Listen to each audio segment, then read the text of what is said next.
मिळणार आहे, तेव्हा या प्रसंगी अधिकचा वेळ न घेता या प्रसंगी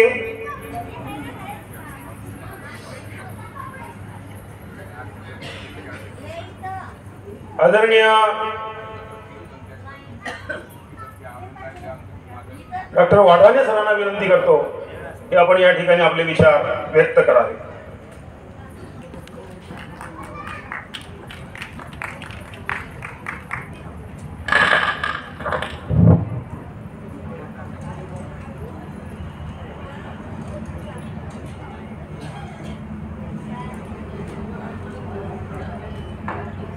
सर्वप्रथम सर्वज्ञ श्री चक्रधर प्रभूंना मी दंडवत प्रणाम करतो. राष्ट्रसंत तुकडोजी महाराज नागपूर विद्यापीठ आणि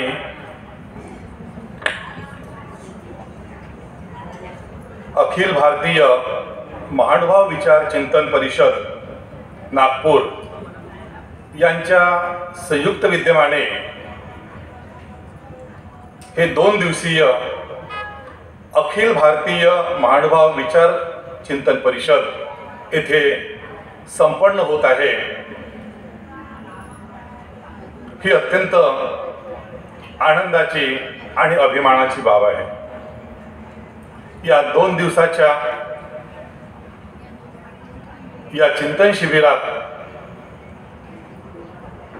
महानुभाव संप्रदायातील अत्यंत मौलिक असे विचार मान्यवरांनी इथे मांडलेले आहेत.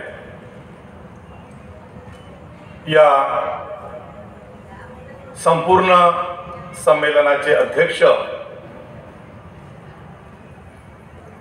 आदरणीय संशोधन महर्षी डॉक्टर अविनाश आवलगावकर सर,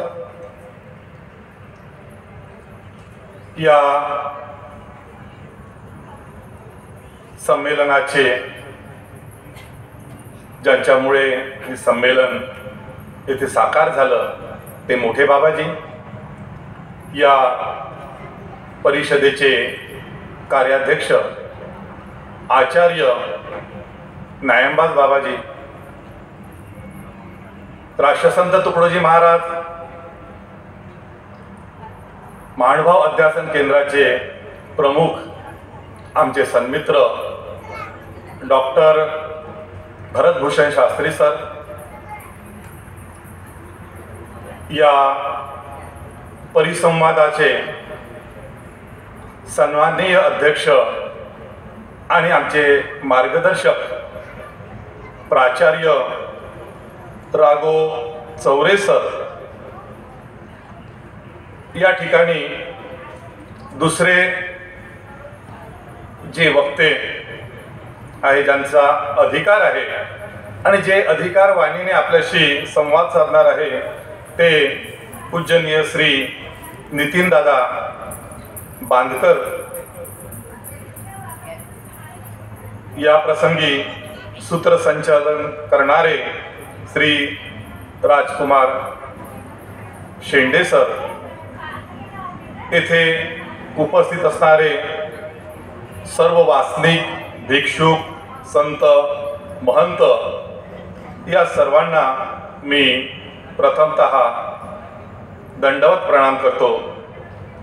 बंधूंनो, आपल्याला कल्पना आहे की मध्ययुगीन मराठी साहित्य जे आहे, तर या मध्ययुगीन मराठी साहित्याचं दालन हे मुळातच संत साहित्याने समृद्ध झालेलं आहे.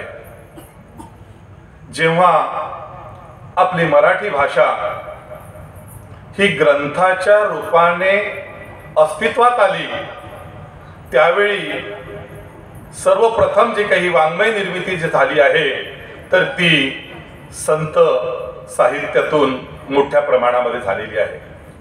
महाराष्ट्रामध्ये जे भक्ती संप्रदाय आहेत, मग वारकरी संप्रदाय असो, नाथ संप्रदाय असो, समर्थ संप्रदाय असो, या सर्व संप्रदायांनी समाज मनामध्ये भक्ती तत्व रुजविण्याचे कार्य केलेले आहे. त्यातच एक अद्वितीय असं जे कार्य महाराष्ट्राच्या या भूमीमध्ये घडविण्याचं कार्य केलं ते म्हणजे महानुभाव संप्रदायाने. महानुभाव संप्रदायाचं योगदान मराठी भाषेला कधी नाकारता येत नाही. आज 700-800 वर्ष होऊन गेले तरी देखील महानुभावांचं सारस्वत, त्यांचं जे शब्द भांडार, त्यांचं जे साहित्य भांडार आहे, तर त्याने मराठी भाषेतला एक समृद्धता प्राप्त करून दिलेली आहे. ज्या काळामध्ये साहित्याची निर्मिती होऊ लागलेली होती, इतर साहित्याचा जर आपण विचार केला तर पद्याच्या स्वरूपामध्ये इतर ग्रंथ निर्माण झालेले दिसतात, परंतु महानुभाव साहित्य हे एकमेव असं हा पंथ आहे की या पंथामध्ये आपल्याला गद्य आणि पद्य अशा दोन्हीही स्वरूपामध्ये या साहित्याची निर्मिती झालेली दिसते. या महानुभाव साहित्याला मराठी भाषेतून ग्रंथबद्ध करण्याचं पहिलं श्रेय जे आहे ते जाते ते म्हणजे माईम भटांकडे. श्री चक्रधर स्वामींच्या लीळांचे परंपरेने साधकांना स्मरण घडत राहावे या हेतूने माईम भटांनी लीळाचरित्र या ग्रंथाची निर्मिती केलेली आहे व आद्य चरित्र ग्रंथाचा बहुमान जो आहे तो बहुमान या मराठी साहित्याला प्राप्त करून देण्याचं कार्य या पंथाने केलेलं आहे. तर महदा ईसा जे आहेत तर त्यांनी धवळ्यांची रचना करून पहिली गद्य पद्य काव्यरचना मराठीला बहाल केलेली आहे. म्हणजे या 12व्या-13व्या शतकामध्ये जेव्हा साहित्य आपलं बाल्यावस्थेमध्ये होतं, अशा काळामध्ये गद्य आणि पद्याची निर्मिती या पंथाने केलेली आहे.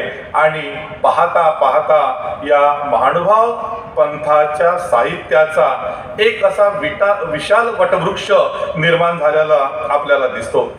यामध्ये महानुभावांच्या ग्रंथसंभाराचा जर आपण विचार केला तर त्यामध्ये आपल्याला प्रबंध काव्य दिसतात, महाकाव्य दिसतात, कथाकाव्य, आख्यान काव्य, स्वयंवर काव्य, विलापिका, स्फुट काव्य, पूजावस्तर पदे, आरत्या, कटाव, चौपदी, पत्रिका, धावे, मूर्तिवर्णन, स्थळवर्णन, छंद, डप, भेदिक, तीर्थमाळा, तीर्थस्थान वर्णने, रूपके, दोहे, ओव्या, विराणी, गुरुकुल पद्धतीने मार्गात निर्माण झालेली पदे, साती ग्रंथ, याप्रमाणे सूत्रांचा परामर्श घेणारा सूत्रपाठ, पंचवार्थिक हा व्याकरण ग्रंथ, दृष्टांतपाठ, स्मृतिस्थळ, ऋद्धिपूर वर्णन, आत्मतीर्थ प्रकाश, प्रतिष्ठान वर्णन, अन्वयस्थळ, वृद्धाचार, अबाब यासारखी अशी विविधांगी व बहुआयामी रचना करून मराठी सारस्वताचं दालन महानुभाव संप्रदायाने समृद्ध केलेलं आहे. म्हणजे इतके सगळे वाङ्मयातील हे सगळे प्रवाह, इतके सगळे प्रकार महानुभाव संप्रदायामध्येच आपल्याला पाहायला मिळतात आणि ते अतिशय मौलिक असं कार्य या पंथांनी केलेलं आहे. आणि हे महानुभावांचे हे सर्वच वाङ्मय ही जी त्यांच्या साहित्याची जी निर्मिती झालेली आहे ती काही स्वतःचं मनोरंजन करण्यासाठी किंवा कुठलं तरी लोकांना एक काही आपल्याला प्रसिद्धी मिळावी या उद्देशाने झालेलं नाही, तर हे सर्व साहित्य पंचकृष्णांच्या भक्ती प्रेमातून निर्माण झालेलं आहे. म्हणजे या महानुभाव साहित्याला एक परंपरेची, एक भक्तीचं अधिष्ठान त्या पंथाला लाभलेलं आहे, या साहित्याला लाभलेला आहे. आणि म्हणून हा जो विषय इथे जो दिलेला आहे आज तो अतिशय महत्त्वाचा विषय आहे. महानुभाव साहित्यातील मूल्य विचार म्हणजे साहित्य जे आहे या साहित्याचा समाज आणि समाजाशी अनुबंध असतो आणि समाज जे आहे या समाजाचंच प्रतिबिंब जे असतं ते साहित्यातून उमटत असतं आणि ज्या साहित्यामध्ये खरं जीवनाचं तत्वज्ञान सांगितलं जाते तेच खरं चिरकाळ टिकणारं साहित्य असते आणि म्हणून महानुभाव साहित्य जे आहे हे चिरकाळ टिकणारं असं हे साहित्य आहे। या पंचकृष्णांच्या भक्तिप्रेमातून या साहित्याची निर्मिती झालेली आहे। त्यांच्या या सर्वच वाङ्मय प्रकाराचा इथे परामर्श घेणे, कारण की इथे वेळेचं बंधन आहे आणि त्यामुळे त्या सगळ्यांचा विचार करणे इथे अशक्य आहे। परंतु त्यांनी निर्मिलेली ही वाङ्मय संपदा किती विविधांगी आहे याची आपल्याला यातून सहजच कल्पना येते। त्यांनी हाताळलेले ही वाङ्मय प्रकार जे आहे याची आपल्याला एक जाणीव यातून होते। विविध पैलूंनी युक्त असणारी ही वाङ्मय संपदा वाङ्मयीन गुणवैशिष्ट्यांनी देखील नटलेली आहे आणि त्यामुळे ती अक्षरलेणी ठरलेली आहे। म्हणजे एक त्याला जीवन मूल्य जसं आहे तसंच त्याला साहित्य मूल्य सुद्धा आहे। जे कुठल्याही साहित्याला जेव्हा साहित्याची निर्मिती होते तर या साहित्यातून जीवन विचार किंवा जीवन मूल्य तर सांगावेच लागतात, परंतु त्याला एक साहित्याचा एक बाज किंवा एक त्याला अधिष्ठान प्राप्त व्हायला पाहिजे आणि महानुभाव साहित्यामध्ये आपल्याला हे साहित्य मूल्य पाहायला मिळते आणि म्हणून ते आज 800 वर्षानंतरही अक्षरलेणी म्हणून ते साहित्य ठरल्याचं आपल्याला दिसते। महानुभावांनी आपल्या वाङ्मय निर्मितीसाठी प्रारंभी सांकेतिक लिपीची निर्मिती केली होती आणि रवळोबासांनी शोधलेल्या या लिपीला प्रारंभी नागरी अथवा सकळी असे नाव होते। त्यानंतर दुतोंडे दत्तमुनी जे आहे यांनी अन्वय स्थळामध्ये सकळीता लिप रवळोबासी केली असल्याचे म्हटलेले आहे।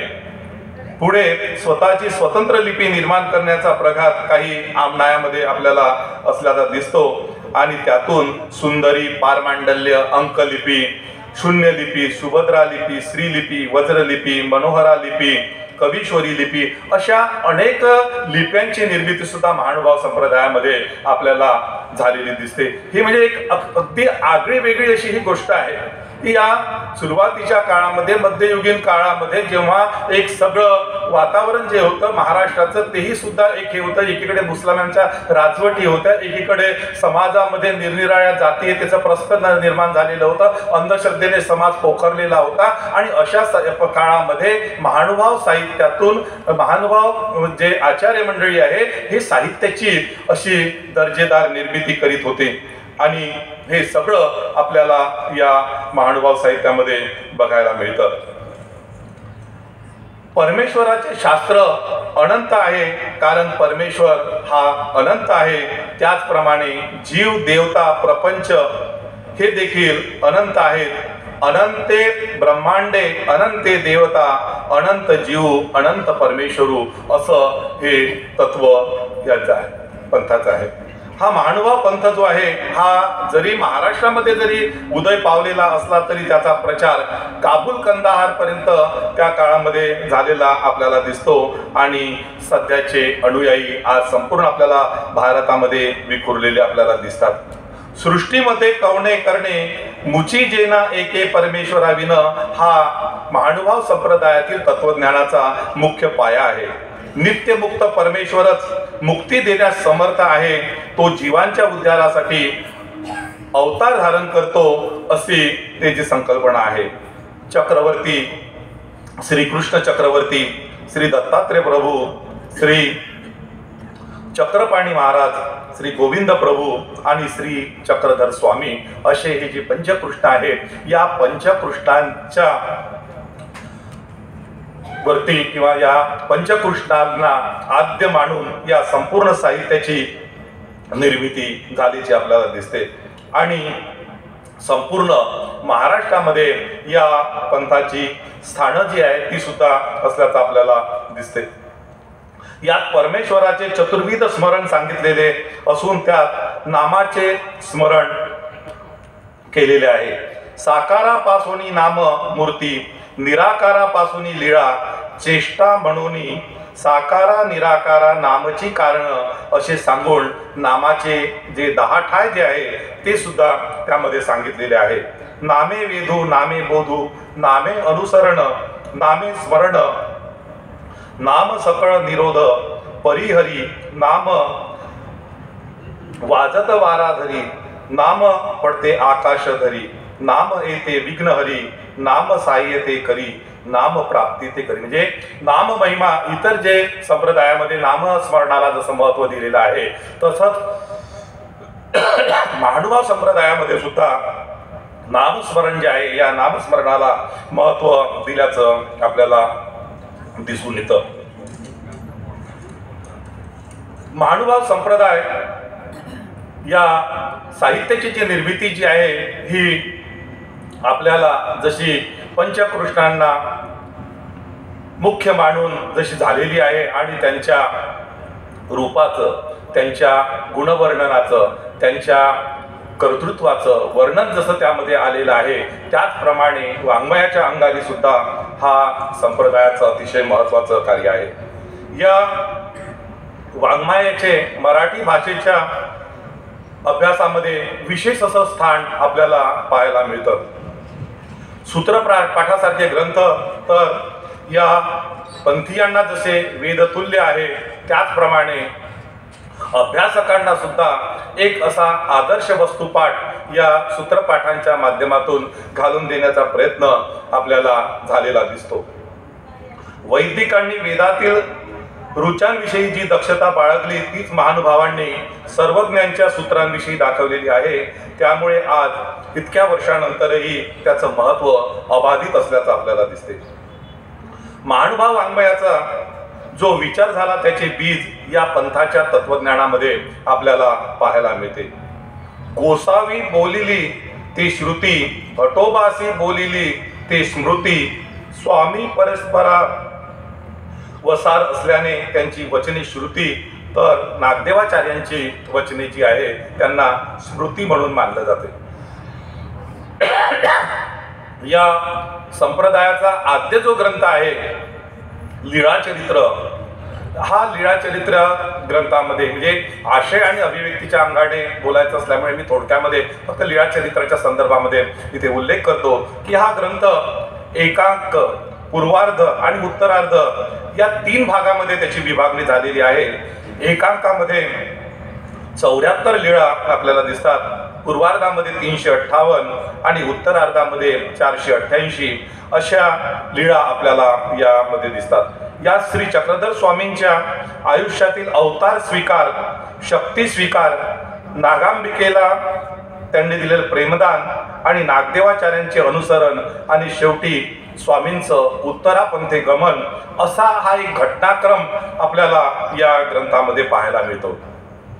एकांकात श्री चक्रधर स्वामींनी गुजरात येथील भडोच येथील प्रधानपुत्राच्या मृतदेहामध्ये जो प्रवेश करून अवतार धारण केल्यापासून तर त्यांच्या पैठण येथे आगमनापर्यंतचा भाग आपल्याला पाहायला मिळतो. एकाकी अवस्थेतील हे वर्णन यामध्ये आलेलं असल्यामुळे त्याला एकांक किंवा एकाक असं म्हटलं जातं. पूर्वार्धाचा प्रारंभ जो आहे तो स्वामींनी पैठणला आल्यावर नागांबिकेला जे केलेल्या प्रेमदान आणि शेवटी खडकुली येथे नागदेवांना केलेल्या बोधदानाने होतो, तर उत्तरार्ध त्यांच्या उत्तरापंथे गमनापर्यंत आलेला आहे. तर अज्ञात लीळा ज्या आहेत या अज्ञात लीळांमध्ये जिज्ञासू भक्तांच्या प्रश्नांना उत्तर म्हणून सांगितलेल्या कथात्मक स्वरूपाच्या त्या लीळा असल्याचं आपल्याला दिसते. पूर्वार्ध, उत्तरार्ध त्याचे तत्वज्ञान आणि आचार धर्म हा लीळा चरित्रामध्ये प्रामुख्याने आलेला आपल्याला दिसतो. एकाकाचे स्वरूप जे आहे ते आत्मवृत्तात्मक सुद्धा असल्याचं आपल्याला दिसते. त्यामध्ये बरेचदा स्वामींची जी चर्चा झालेली आहे महदा इसेन सोबत वगैरे तर त्याचे सुद्धा आपल्याला दिसते. आणि एकांकातील 5वी लीळा म्हणजे जसं पूर स्वीकार नावाची जी लीळा आहे या लीळामध्ये स्वामींनी पूर स्वीकाराची हकीकत सांगितलेली आहे. आणि उत्तरार्ध, पूर्वार्ध आणि शेवटी एकांक अशी या ग्रंथाची रचना आपल्याला झालेली दिसते. लीळा चरित्र अनेक दृष्टीने महत्त्वपूर्ण ठरणारा हा ग्रंथ असून मराठीतील पहिला चरित्र ग्रंथ स्वामींचे चरित्र आठवणींच्या रूपाने आपल्याला या ग्रंथातून उलगडत जाते. सर्वच लीळा या बोलीमध्ये व गद्य स्वरूपात असून त्यामुळे मराठी भाषेचे लौकिक जे आहे व्यावहारिक स्वरूप आपल्याला या ग्रंथातून कळतं. त्याचप्रमाणे या ग्रंथाची भाषा साधी सोपी व गुणवत्ता हेच तिचे सौंदर्य आपल्याला पाहायला मिळते.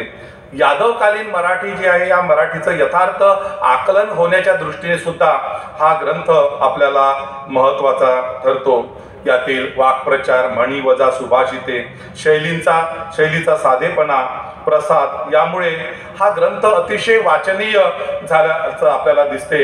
एकदा नाही अनेकदा आपण जेव्हा वाचतो तेव्हा आपल्याला त्यातून निरनिराळे संदर्भ, निरनिराळ्या गोष्टी आकलन होत जातात. भाषा, साहित्य, समाजदर्शन, तत्वज्ञान अशा अनेक दृष्टीने या ग्रंथाचे महत्त्व अनन्यसाधारण स्वरूपाचे असल्याचं आपल्याला दिसतात.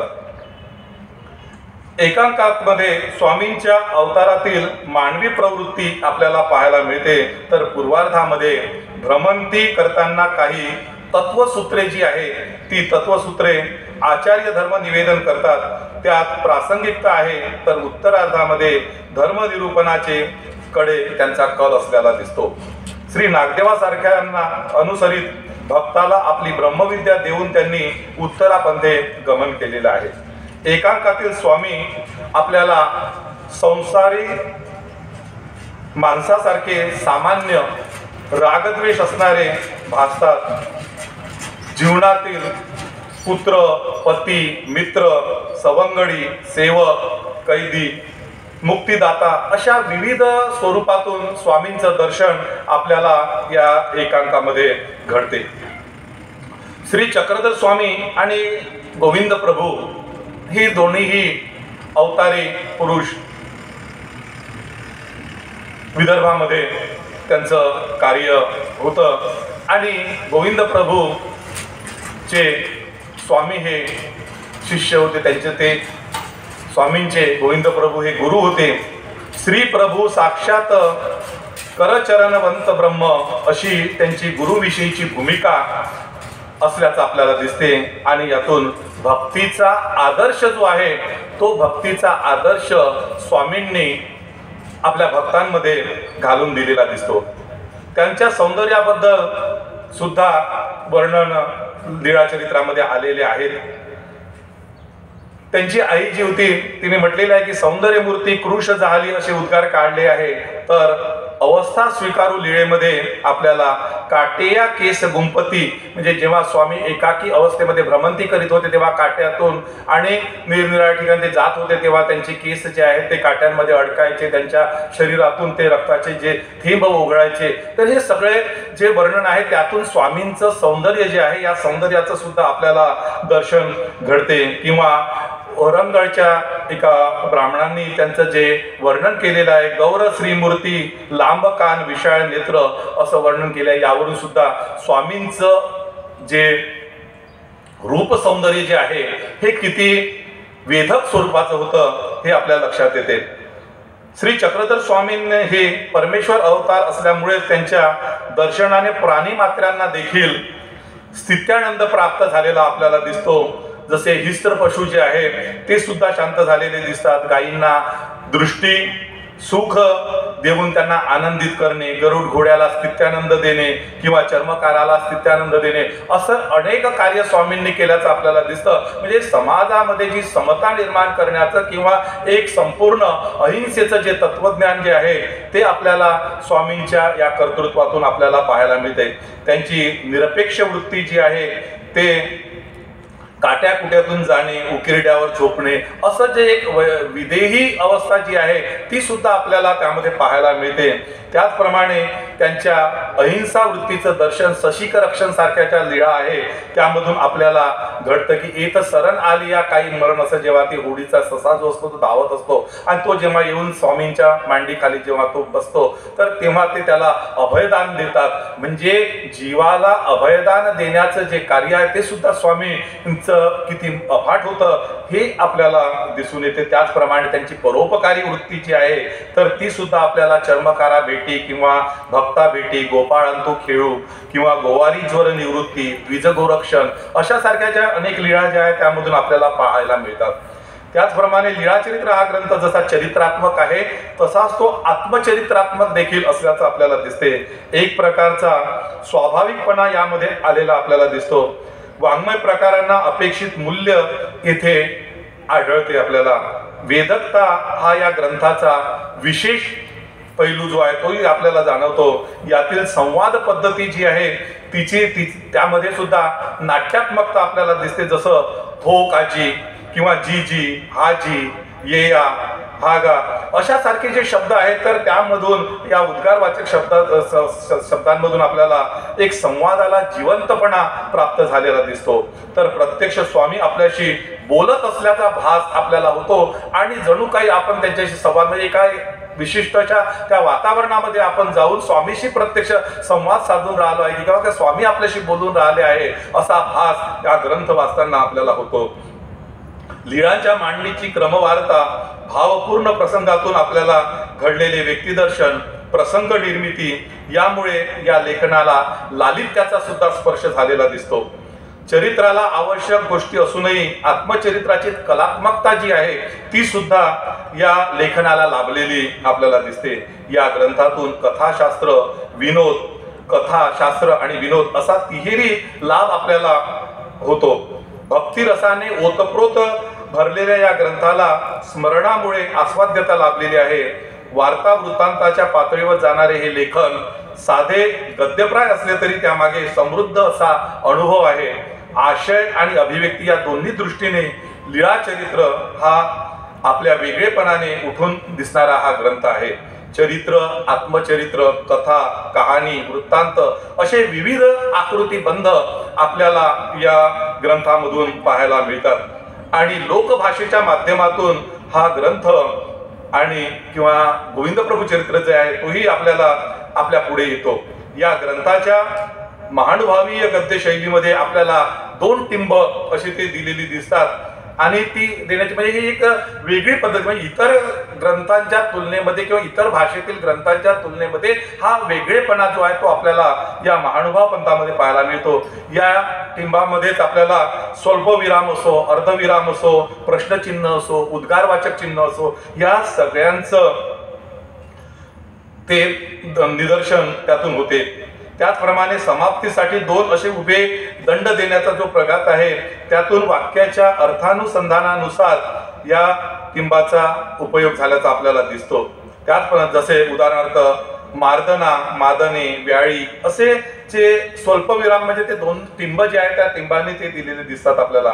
स्वामीचे जीवन नाट्य उभे करण्याचे सामर्थ्य या माईम भटांनी हा ग्रंथ जो निर्माण केला त्यांच्या निवेदन शैलीमध्ये असल्याचं आपल्याला दिसते. द्यूत क्रीडा आहे, तैल्यकारा भेटी आहे, द्विज गोरक्षण आहे, अरण्य महिषा, रोष हरण आहे या किंवा उकिरडा पहुड यासारख्या ज्या लीळा आहे या लीळा त्या दृष्टीने लक्षणीय असल्याचं आपल्याला दिसून येतं. त्याचप्रमाणे या लीळाचरित्र आणि गोविंदप्रभू चरित्र या ग्रंथामध्ये तत्कालीन भाषा जी आहे या भाषेचा जिवंतपणा देखील आपल्याला जाणवतो. त्याचप्रमाणे त्यातील अर्थवत्ता आपल्याला दिसून येते. लीळाचरित्रातील संस्कृत शब्द जे आहेत ते सुद्धा आपल्याला जेव्हा आपण वाचतो तर ते मराठीच बळण्याचे आपल्याला वाटतात. उदाहरणार्थ महात्म्य आहे, कुमरे आहे, मूर्ती आहे, स्वीकार आहे, सौंदर आहे, राऊळ आहे, केस कळाप आहे. तर त्याच्या जोडीला काही मराठी शब्द येतात. मग कुठे आपल्याला पासवटी, गोदडी, शेंगुळे, बुड्डे, जोगवटा अशा सारखे शब्द येतात आणि त्याचे एक सरमिसळ होऊन एक इतकं सुंदर एक त्याला कलाकृतीला एक वेगळी अशा उंचीवरती ती गेलेली आपल्याला दिसते.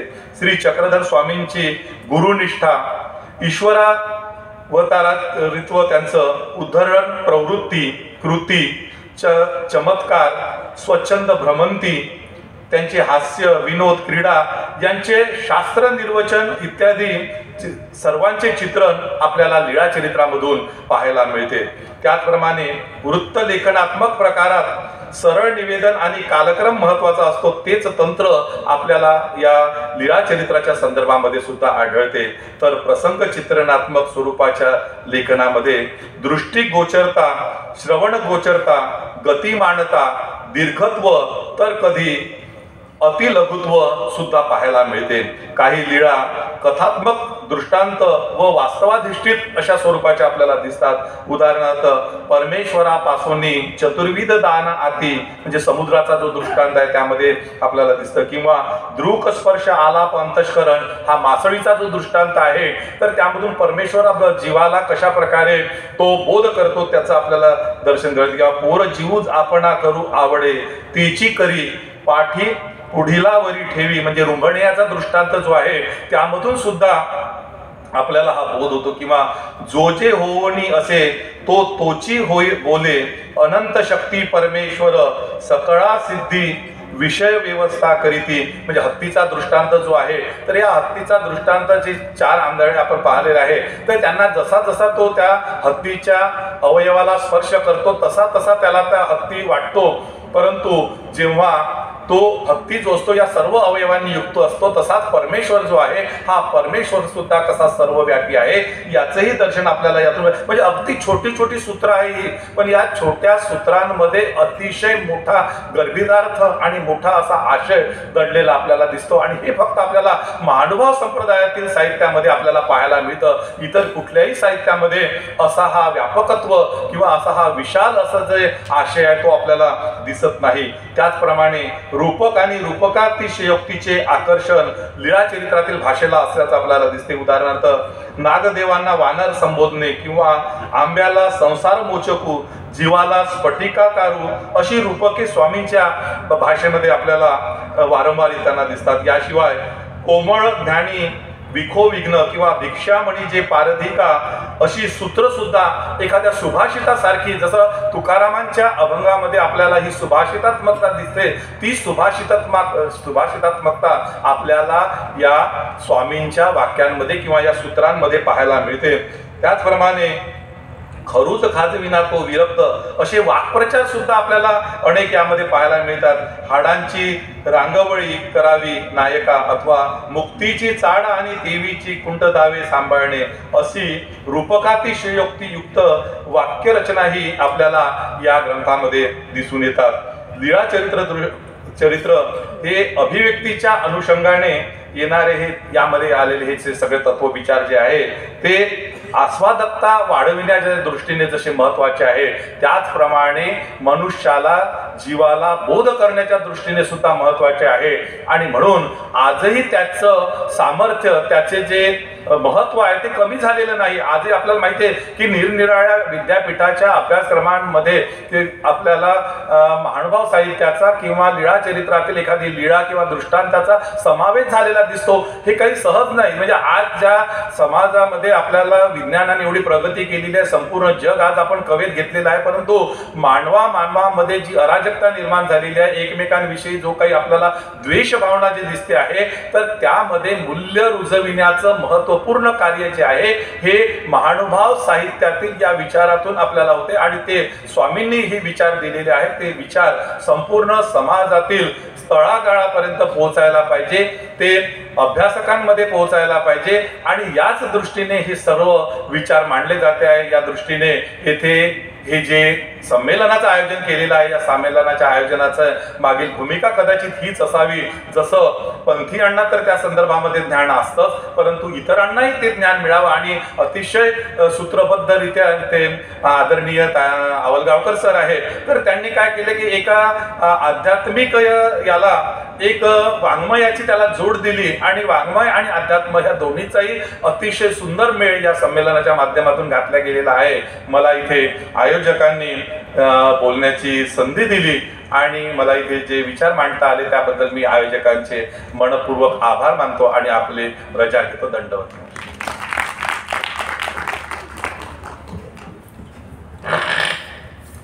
धन्यवाद सर. अतिशय अभ्यासपूर्ण असं व्याख्यान आपण या ठिकाणी केलेलं आहे. डॉक्टर अना देशपांडे सर म्हणतात की या साहित्याचे खऱ्या अर्थानं 3 अमृत कलश आहेत. लीळा चरित्र, सूत्रपाठ आणि दृष्टांतपाठ. तर अशा पद्धतीने त्या व्यतिरिक्तही महानुभावांची अनेक साहित्य आहेत. ती साहित्य या अगदी कमी वेळामध्ये या ठिकाणी सरांनी आपल्या दृष्टीनं व्यक्त करण्याचा, त्याचा आशय आणि अभिव्यक्ती व्यक्त करण्याचा या ठिकाणी प्रयत्न केलेला आहे. सरांचे मनपूर्वक आभार या ठिकाणी व्यक्त करतो.